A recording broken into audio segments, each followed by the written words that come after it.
Yumiko 謝希怡上個月去泰國布吉慶祝好朋友應采兒生日嘅時候，唔小心由高處跌落嚟受傷。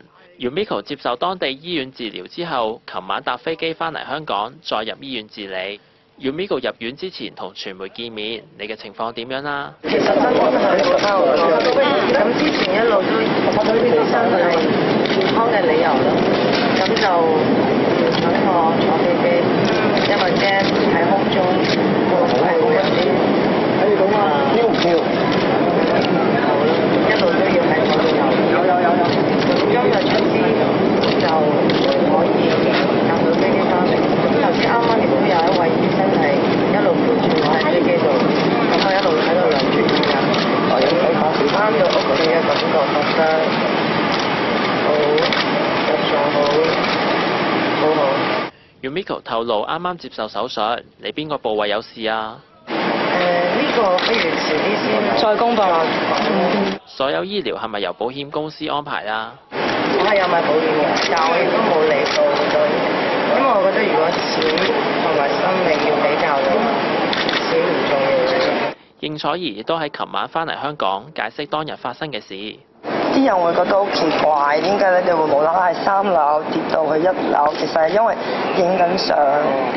咁你知嗰啲 villa 啲泳池一定係側邊係冇嘢嘅。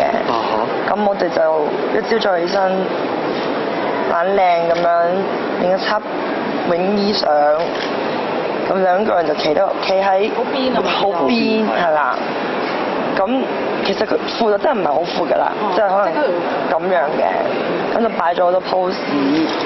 咁影完之後，我哋要落翻嚟嗰陣時就跣一跣腳就跌咗落去。你係咪都一齊跌咗落去啊？係啦，咁因為我後邊係類似花叢咁樣咯，咁都有啲樹擋住嘅，即係你可以見到嗰啲樹叢中間有個窿係嗰個 pat 坐落去嘅，咁就另一個女朋友就拉我上嚟，咁就話要面唔見咗啦。咁一望係好高嘅，你係望唔到地下嘅。咁終於見到有一個類似人形，好似周星馳戲入邊嗰個動作咁樣，成個人瞓低喺度。其中一個朋友係當過兵嘅，即係就反應好快，第一時間就大嗌唔可以喐佢。咁佢就唔知點解揾到條路，其實喺樹林入邊噶嘛，就揾到條路咁樣衝咗落去，見到佢手喐緊咁樣，咁就知道佢冇死到。咁小春衝埋過去嗰陣時，諗住掂佢嗰陣時，佢就話唔可以掂佢，因為你一掂佢咧，如果條頸再有啲咩事嘅話，可能就癱㗎啦。咁好彩我哋嗰陣時真係冇人喐佢，咁就打救傷車，就酒店啲人又好幫得手咁樣，咁全部啲人嚟咗。咁就去醫院，咁醫院就話我哋做得好啱。Yumiko 有冇跌穿個肺啊？冇，肺有啲咩問題？因為你跌落去嗰一刻個 pressure， 令好多人都有漏氣㗎嘛，肺試過漏氣呢樣嘢咁係咯。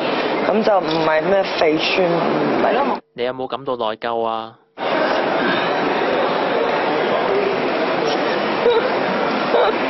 咁可以點講咧？冇事已經算係咁。Yumiko 昏迷嘅時候，你係咪睇住佢喺醫院醒翻啊？佢唔係醫院昏迷嘅，佢係淨係發生accident 嗰現場，冇喐到咁嗰幾分鐘。Yumiko 心情點樣啊？你有冇安慰佢咧？佢好勁啊！佢好勁，佢好樂觀，跟住又堅強，又唔喊，即係影啲相都唔係佢喊咯。